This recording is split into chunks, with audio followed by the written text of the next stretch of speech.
energy price cap will fall by 12% today, dropping to £1,690 a year for a typical dual-fuel household. What on earth is a dual-fuel household? Well, joining us now is Jonathan Bean, spokesman for End Fuel Poverty Coalition. Jonathan, good morning. What does this change in the energy price cap actually mean for our energy bills? Well, it's actually, from our point of view, too little too late in terms of a reduction. We've actually paid £1,000 extra over the last year, and this new £1,690 still compares with about £1,000 3 years ago. So we're still going to be paying about £600 more. So £1,000 extra last year, £600 extra this year. I mean, the cost of energy is having a massive impact, and a lot of us are still turning off our heating, going without hot water, or running up debt. So it's still a really bad situation in terms of energy pricing.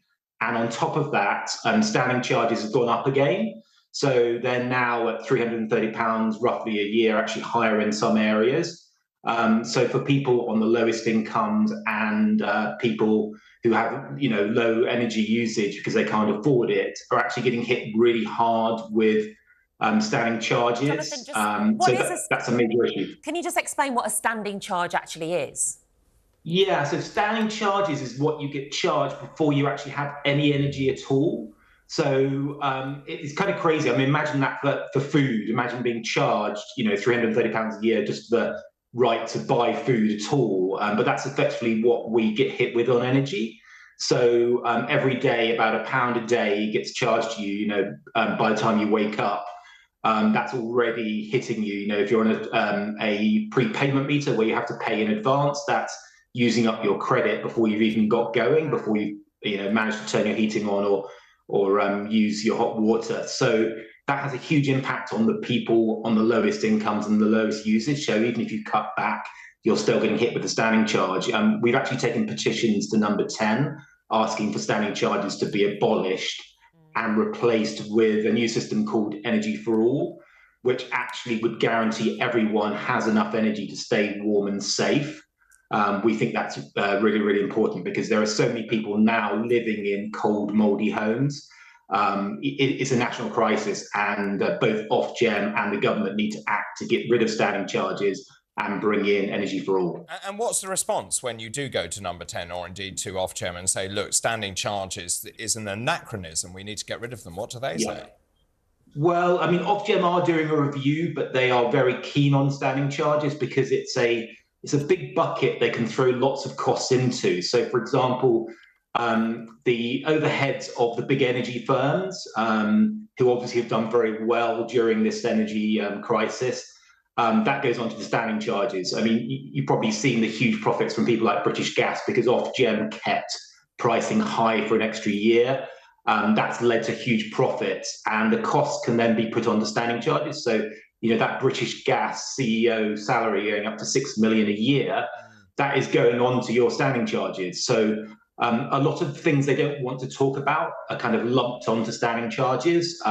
It's a bit of a national scandal, really, and that's why we're calling for it to be removed. They are reviewing it, but Ofgem are quite resistant to getting rid of them. Very interesting. And why is the price cap still so high? It's actually the lowest since Russia's invasion of Ukraine. But, I mean, it went from, £2,000 down to £1,690. Many people are saying, actually, it should be a lot lower.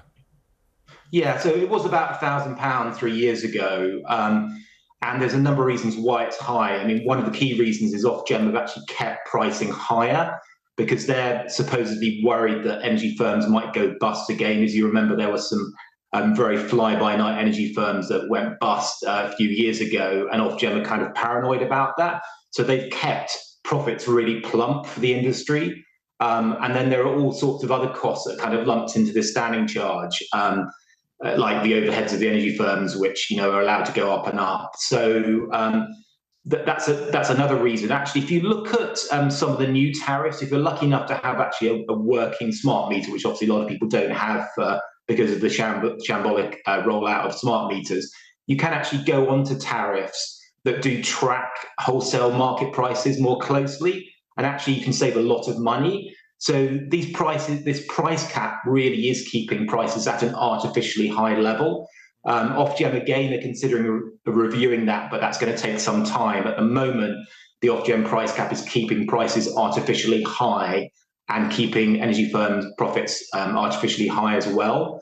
Another thing to consider is a lot of people...